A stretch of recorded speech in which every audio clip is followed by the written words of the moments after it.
ನೋಡಿ, ಹಣ ಅಂದರೆ ಹೆಣನೂ ಬಾಯಿ ಬಿಡುತ್ತೆ ಅಂತಾರೆ. ದುಡ್ಡು ಅನ್ನೋದು ಮನುಷ್ಯನನ್ನ ಏನು ಬೇಕಾದರೂ ಮಾಡಿಸೋದಕ್ಕೆ ಹಿಂಜರಿಯೋದಿಲ್ಲ. ಇನ್ಶೂರೆನ್ಸ್ ಹಣ ಜೊತೆಗೆ ಆಸ್ತಿಗಾಗಿ ನೋಡಿ ಇಲ್ಲೊಬ್ಬ ಸ್ನೇಹಿತನನ್ನೇ ಭೀಕರವಾಗಿ ಕೊಲೆ ಮಾಡಿಬಿಟ್ಟಿದ್ದಾನೆ.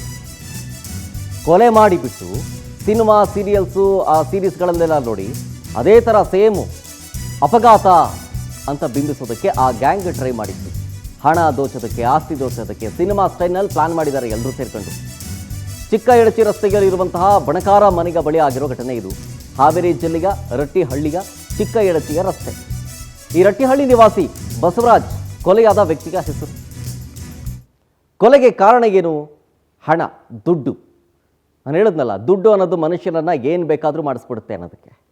ಹೀಗೆ ಪಾಪ ಸ್ನೇಹಿತ ಜೊತೆಲೇ ಇದ್ದಿದ್ದು, ಪಕ್ಕದಲ್ಲೇ ಇದ್ದಿದ್ದು, ಯಾವಾಗಲೂ ಜೊತೆಲಿಗಿದ್ದಂತಹ ಆ ಸ್ನೇಹಿತನೇ ದುಡ್ಡುಗೋಸ್ಕರ ಕೊಲೆ ಮಾಡಿಬಿಟ್ಟಿದ್ದಾನೆ.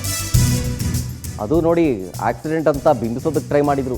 3 ತಿಂಗಳ ಹಿಂದೆ 500 ರೂಪಾಯಿ ಅಪಘಾತದ ವಿಮೆಯನ್ನು ಕಟ್ಟಿದ್ದು. ಸ್ನೇಹಿತನ ಕೊಲೆ ಆಗಿದ್ದು.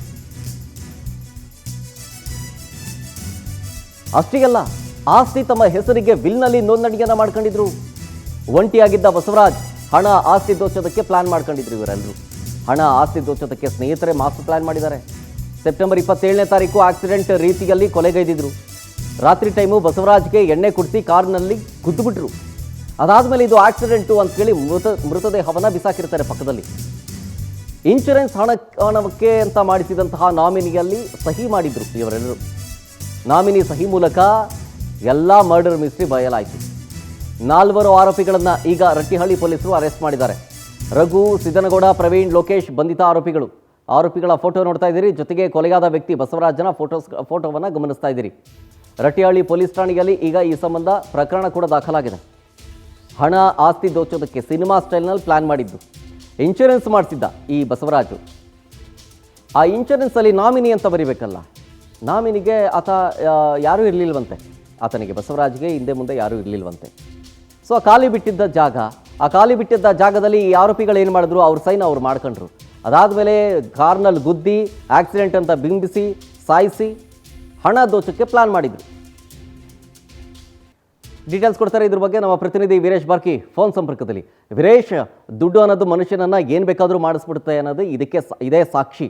ಸ್ನೇಹಿತನೇ ಈ ರೀತಿಯಾಗಿ ಕೊಲೆ ಮಾಡೋದಕ್ಕೆ ಮುಂದಾಗಿದ್ದು. ಈಗ ಸದ್ಯ ಈ ಸಂಬಂಧ ಪೊಲೀಸರ ತನಿಖೆ ಯಾವ ಹಂತದಲ್ಲಿದೆ, ಜೊತೆಗೆ ನಿಖರ ಕಾರಣ ಏನೇನು ಗೊತ್ತಾಯ್ತು, ಹೆಂಗೆ ಪ್ಲಾನ್ ಮಾಡಿದ್ರು ಅನ್ನೋದು ಗೊತ್ತಾಗಿದೆ ಈಗ? ಖಂಡಿತ ಶರತ್, ಏನಂದ್ರೆ ಮನುಷ್ಯ ದುಡ್ಡು ತಿನ್ನಲಾರ್ದೆ ಈ ರೀತಿಯಾದಂತ ಹಣವನ್ನ ಮಾಡ್ಕೊಳ್ಳೋದಕ್ಕೆ ಏನೆಲ್ಲ ದಾರಿ ಉಪಯೋಗಿಸುತ್ತಾನೆ ಅನ್ನೋದಕ್ಕೆ ಇದೊಂದು ತಾಜಾ ಉದಾಹರಣೆ ಅಂತಾನೆ ಹೇಳ್ಬೋದು. ಸ್ನೇಹಿತರ ಜೊತೆಗೂಡಿ ಏನು ಇನ್ನೊಬ್ಬ ಸ್ನೇಹಿತ ಇರ್ತಾನೆ, ಆತನಿಗೆ ಯಾರು ಕೂಡ ಕುಟುಂಬದ ಸದಸ್ಯರು ಕೂಡ ಇರಲ್ಲ. ಸುಮಾರು ವರ್ಷಗಳಿಂದ ಕೂಡ ಆ ಕುಟುಂಬದ ಸದಸ್ಯರು ಒಬ್ಬೊಬ್ಬರಾಗಿ ತೀರ್ಕೊಂಡು ಹೋದ ನಂತರ ಕೊನೆಯದಾಗಿ ಈ ಒಬ್ಬ ವ್ಯಕ್ತಿ ಉಳಿದಿರ್ತಾನೆ. ಈ ಒಬ್ಬ ವ್ಯಕ್ತಿ ಕೂಡ ಕುಡಿತದ ಚಟಕ್ಕೆ ಸಾಕಷ್ಟು ದಾಸನಾಗಿರ್ತಾನೆ. ಹೀಗಾಗಿ ಅದನ್ನೇ ಬಂಡವಾಳಗಿಸಿಕೊಂಡಂತ ಸ್ನೇಹಿತರು ಏನ್ ಮಾಡ್ತಾರೆ, ಆತನನ್ನ ಮದುವೆ ಕೂಡ ಆಗಿರಲ್ಲ. ಹೀಗಾಗಿ ಸಂಪೂರ್ಣವಾದಂತ ಸುಮಾರು ಕೋಟ್ಯಾಂತರ ರೂಪಾಯಿ ಆಸ್ತಿಯನ್ನ ಹೊಡೆಯೋದಕ್ಕೆ ಒಂದು ಪ್ಲಾನ್ ಅನ್ನು ಕೂಡ ಒಂದು 4 ಮಂದಿ ಸ್ನೇಹಿತರು ಕೂಡ ಆತನ ಜೊತೆ ಇರ್ತಕ್ಕಂಥ ಸ್ನೇಹಿತರು ಕೂಡ ಮಾಡಿರ್ತಾರೆ. ಅದು ಒಂದ್ ರೀತಿಯಾದಂತ ಎಲ್ಲಾ ಆಸ್ತಿಗಳನ್ನ ಈ ತರ ಈ ವಿಲ್ ಮಾಡೋ ಮೂಲಕ ಇವರ ಹೆಸರಿಗೆ ಮಾಡಿಸ್ಕೊಂಡಿರ್ತಾರೆ.